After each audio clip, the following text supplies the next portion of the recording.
Kabinet hari ini dipercayai bersetuju dengan pelaksanaan darurat bagi menangani penularan COVID-19.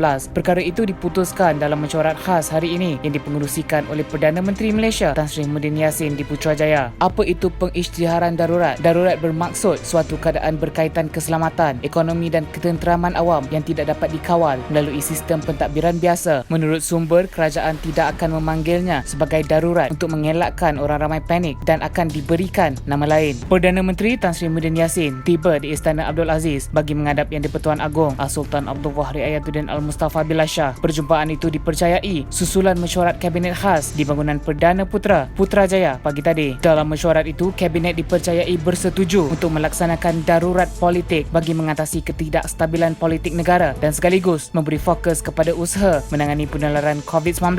Namun masih tiada sebarang pengumuman dilakukan Perdana Menteri. Walaupun pelaksanaan ini bakal berlaku, tidak semua menteri dan pegawai kerajaan bersetuju dengan pengisytiharan darurat kerana kesannya pada ekonomi dan penerimaan rakyat. Ada kebimbangan akan kemungkinan belanjawan tidak akan dapat diluluskan. Jika belanjawan 2021 tidak lulus, ia akan memberi gambaran ahli parlimen sudah hilang kepercayaan terhadap Perdana Menteri dan kerajaan hari ini. Beberapa ahli parlimen sebelum ini turut menyerahkan usul undi tidak percaya terhadap Tan Sri Muhyiddin Yassin. Sekiranya darurat diisytihar, Dewan Rakyat juga akan ditangguhkan. Perlaksanaan darurat politik di negara ini memberi kuasa kepada Yang di-Pertuan Agong Sultan Abdul Wahri Ayatuddin Al-Mustafa Billah Shah untuk meneruskan jentera pentadbiran kerajaan. Baginda akan mendapatkan nasihat daripada Perdana Menteri sama ada kabinet sedia ada dikekalkan, ditukar atau pelantikan baharu dan keputusan akan dibuat mengikut kesesuaian pada hemat Seri Paduka. Perkembangan semasa politik negara turut mendapat perhatian netizen di media sosial apabila istilah darurat menjadi trending di Twitter dengan mendapat lebih 49,000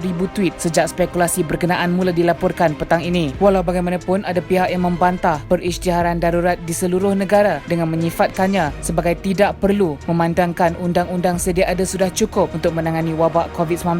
Antara yang memberikan ciapan di Twitter berkenaan isu tersebut ialah Naib Presiden Parti Amanah Negara Amanah, Datuk Seri Dr. Mujahid Yusof Rawal yang mempersoalkan tujuan sebenar di sebalik keputusan Kabinet itu. Selain itu, Pertubuhan Hak Asasi Manusia Amnesty International Malaysia dalam ciapannya petang ini turut berkongsi persoalan yang sama ditimbulkan oleh Mujahid. Senator DAP Leo Chin Tong pula mengingatkan kerajaan untuk tidak menggunakan jalan pintas dalam demokrasi kerana ini akan memberi kesan negatif kepada negara. Namun begitu, orang ramai tidak perlu bimbang kerana ia bukan perintah berkurung dan mereka masih boleh keluar dari rumah untuk membeli barangan keperluan harian seperti biasa dengan syarat perlu mematuhi SOP ditetapkan kerajaan. Rakyat tidak perlu rasa bimbang sekiranya pengisytiharan perintah darurat benar-benar dilakukan oleh kerajaan. Langkah tersebut tidak akan menjejaskan kehidupan rakyat. Sebaliknya, tindakan itu sebagai langkah menyelesaikan kemelut yang sedang melanda negara. Proses itu hanya berlaku dalam kerajaan dan dapat diselesaikan dengan peruntukan ordinan-ordinan yang tertentu ataupun arahan-arahan tertentu. Dengan isu COVID-19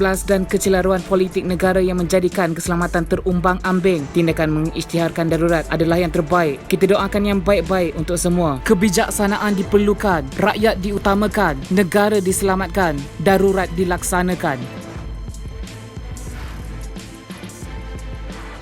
Untuk info dan perkembangan politik yang lebih menarik, sila subscribe, share dan like saluran TV One Channel.